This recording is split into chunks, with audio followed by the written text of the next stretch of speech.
Hello and welcome back to the Dutch Investors Podcast, where we share timeless lessons and incredible stories about the beautiful world of investing. And today's episode is about a man who turned gambling into a science and investing into an art. Edward Thorp. This is the story of how he conquered casinos, foresaw Warren Buffett's rise, and even uncovered Bernie Madoff's infamous Ponzi scheme. Ready to gamble? Let's go.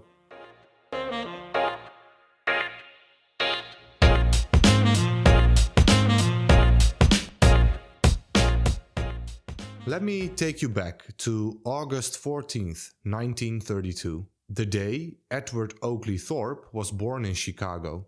But his story really begins a little later, when his family moved to sunny Southern California.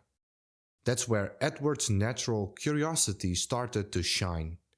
By the age of 12, he was already fiddling with radios, earning himself an amateur radio operator's license, one of the youngest to do it at the time. As a teenager, Edward had a passion for science. He excelled in chemistry and physics, and even had the opportunity to meet President Harry Truman as a result. With scholarships in hand, he headed off to UC Berkeley. He didn't stay there too long, though eventually transferring to UCLA. He started out studying physics, but later switched to mathematics, earning his PhD. By the late 1950s, Edward was teaching math at places like MIT and New Mexico State University. Not bad. But he felt something was missing.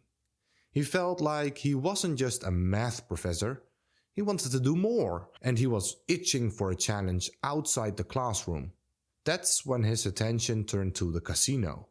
Edward came across something called the Kelly Criterion, a formula designed to help manage risk and maximize rewards. That got him thinking, could math be used to beat games like blackjack? And the answer, as it turned out, was a resounding yes.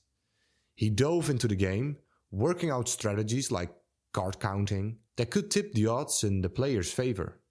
In 1962, he shared his discoveries with the world in a book called Beat the Dealer. It didn't just explain the math behind blackjack, it showed players how to win. And the book became a massive selling success. It sold over 700,000 copies and it made the New York Times bestseller list. Gamblers loved it, casinos? Not so much. Then came roulette. Edward and his team invented a wearable computer, the first of its kind, to predict where the ball would land. It was a tiny device you operated with your big toe. One person would observe the roulette wheel and use the tool to calculate the ball's speed. The other one would tell the player through an earpiece which number had the highest chance of winning. The result? A serious edge over the casino. Word spread fast, and Edward became a legend in gambling circles.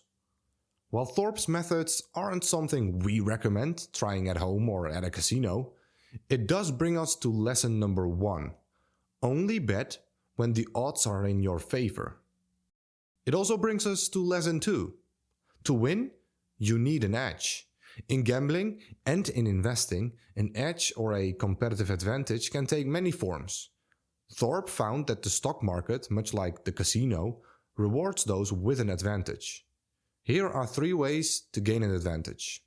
The first one is an informational edge. Simply put, you have more or better information than others. This is often the hardest to achieve, but it's possible with diligent research. In the past, this advantage was relatively easy to achieve.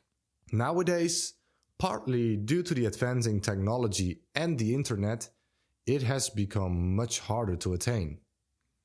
The second one is an analytical edge.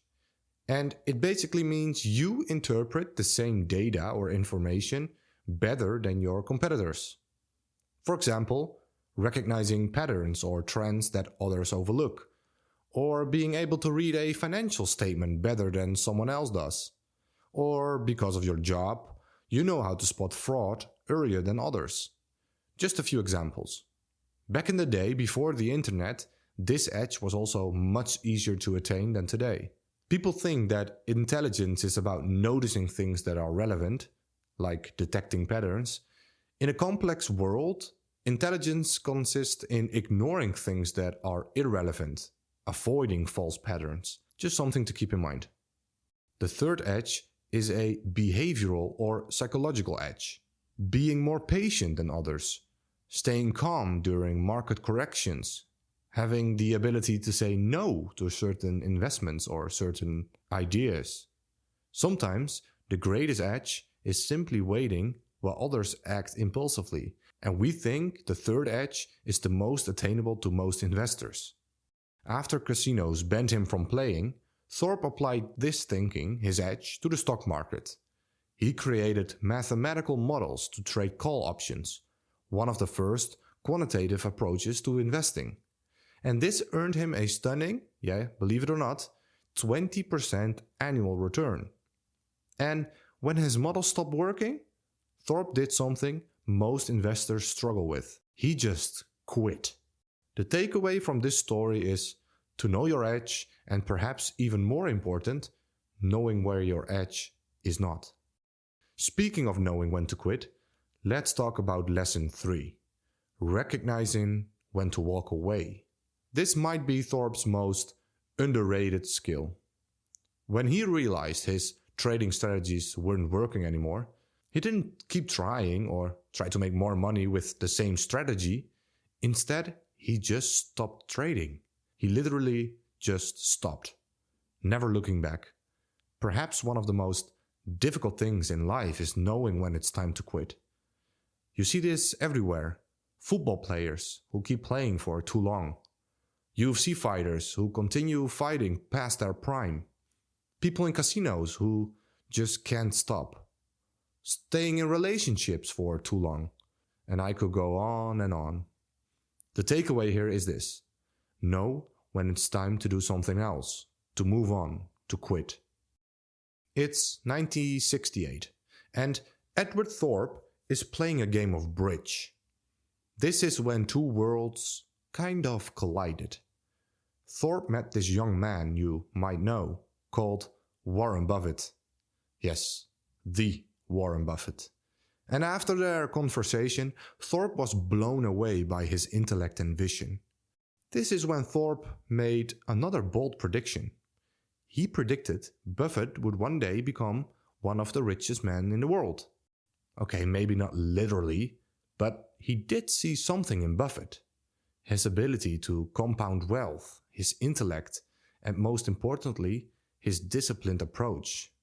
Years later, Thorp came across Berkshire Hathaway stock at $982 a share.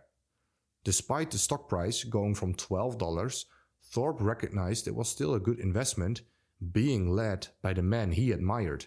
And boy was he right. His net worth was estimated to be around $800 million. Not bad for an educator and a gambler. Now, let's talk about lesson 4, the recipe for wealth. Because according to Thorp, there are 3 key ingredients. Ingredient 1 is to avoid expensive mistakes. Whether in life or investing, limiting your losses is critical. And like Warren Buffett always told us, rule number 1 is don't lose money, and rule number 2 is think of rule number 1.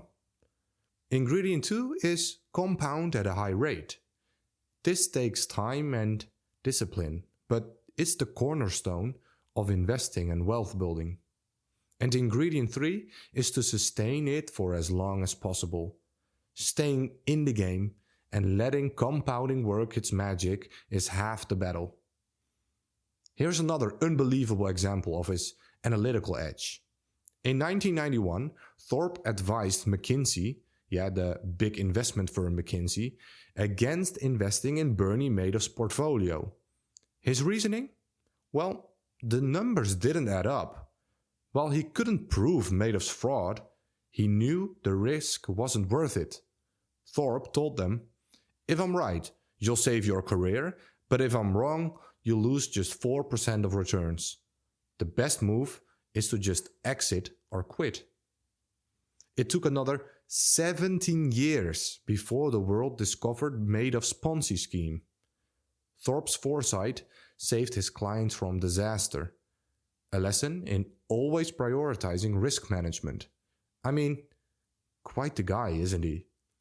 I just imagined how he must have felt when it turned out he was right. Not knowing for 17 years and then proving the world you were right. Man, that must have felt weird.